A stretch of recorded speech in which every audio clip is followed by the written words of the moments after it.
before we get started today, I just want to remind you that we've got 14-day free trials available for our Chronicles Tifosi Patreon membership at the moment. So you can find that at seriechronicles.com/Patreon.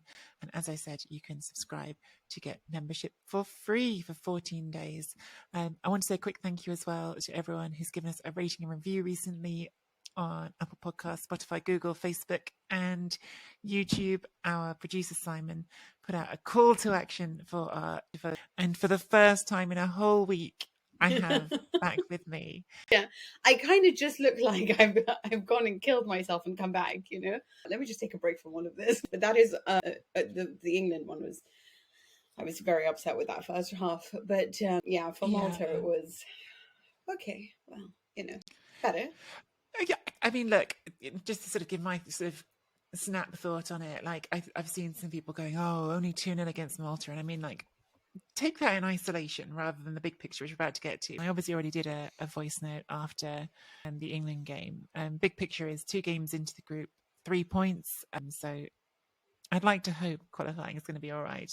Mina, snap thoughts. Retegui in the Italy team. That's not for me to say that Retegui is. But I do sort of see the urgency in needing to look elsewhere and needing to try to find solutions when you sort of don't have a really great number 9. It's kind of like, all right, we have a problem in attack. No. Because I'm someone who has an Italian dad and who grew up in England, and I always felt a very strong connection to Italy.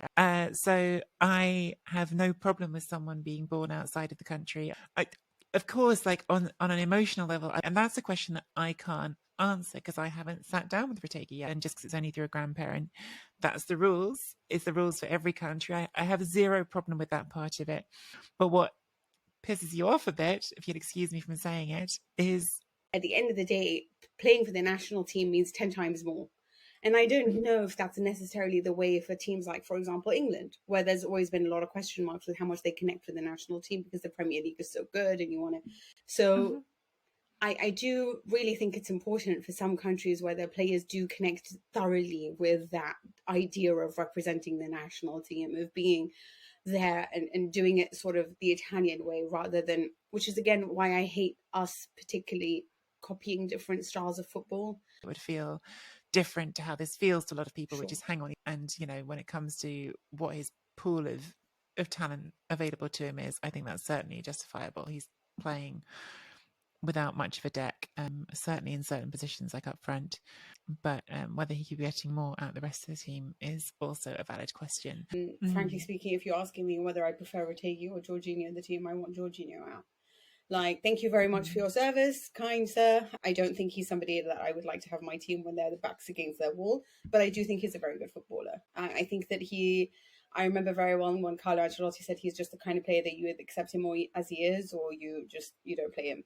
So you have to understand that he's not going to follow instructions. I want to see Sandro Tonali, who was just wonderful. I need more vertical ability there. Unfortunately, that trying to do too much. And you sort of agree with that as well. And now we're losing to England, which hasn't happened since the 60s, and all of these different problems, coming up against Carlo Ancelotti's Brazil would fill me with so much fear, And I sort of I don't know, if there is a part of me that's like, if Mancini is going to be depressed, and I don't blame him, I'm not saying to you that, he shouldn't be depressed, but if he's not finding a way through of bringing back that excitement, then maybe he should be able to take over a club and bring in a coach that might be able to do a little bit more. They believed that they could win, and they did. So you need that optimism from somewhere. But speaking of managers who are suddenly available, Mina, maybe this is the moment. Certainly, although he had us believing in Eder and Graziano Pele as a centre forward partnership. Like, come on, that was a special era. I just don't think his brand of football will ever succeed in these types of, as in short recoveries. Milan, sustainable project, not willing to spend money. Their huge investment was Di Kettelare, and everyone's talking about it not working out for them. They're not. But that's probably the title they actually want, isn't it? He suffered quite a lot with some of the losses that we've had recently. And I do feel like he wants to be closer to home. But there is a part of him that's a little bit fed up of the whole circus. I wasn't better prepared for this show because I did think to myself. And luckily they don't all come with a giant ginormous transfer. Obviously, they've won different levels. Like, you can always depend on Conte to win you a team like a Scudetto or a title. If you want Antonio Conte, then you have to be a team that doesn't have massive egos, or a team that's of a huge stature. I know that sounds crazy because he coached both Juventus and Inter, but it's a team that needs to be on the cusp of winning great things. And even though Juve, he took it from seventh to first, he was working as part of a team that had regenerated everything at management level. And I think that's important to take. They made sure that they expressed that quite ferociously. Ferociously, for me, would be terrible, because I can't imagine the likes of Joshua Kimmich and Muller being all right with Conte being like, no, I've told you, you need to track back here and doing it. And I think that it will just be a disaster.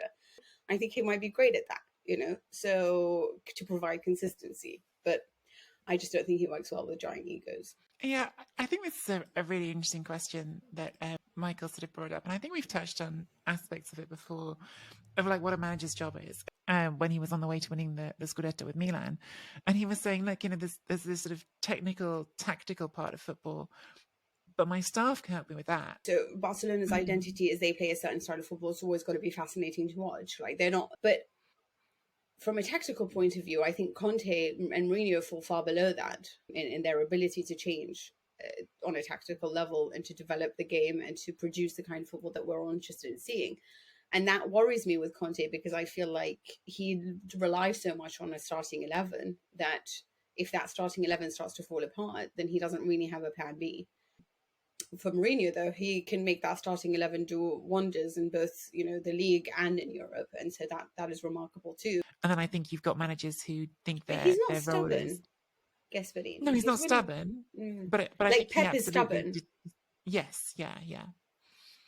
I just mean in terms of like what the manager's job is, which is the first part of Michael's question. Like, is it to be the tactical leader? I think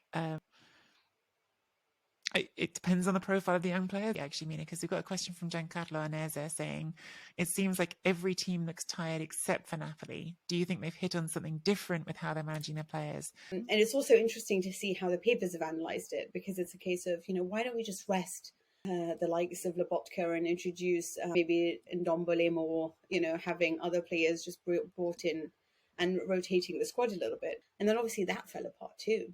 He could play possession football. He could be vertical. They were fantastic in the Champions League, and they won it. They won everything. Yeah, I think Alex Ferguson talked about that with the treble. Like, I'd rather be playing every 3 games, because if we're winning, then everyone's happy, and when you're happy, you do well.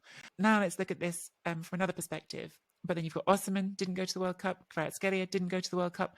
And actually, he's one of the few that hasn't suffered an injury. And then it was like 7.5 gigs, and I could not work out how to transfer it to Simon. Just max, taking it to the max at the start of this list. We will try to get through to your questions.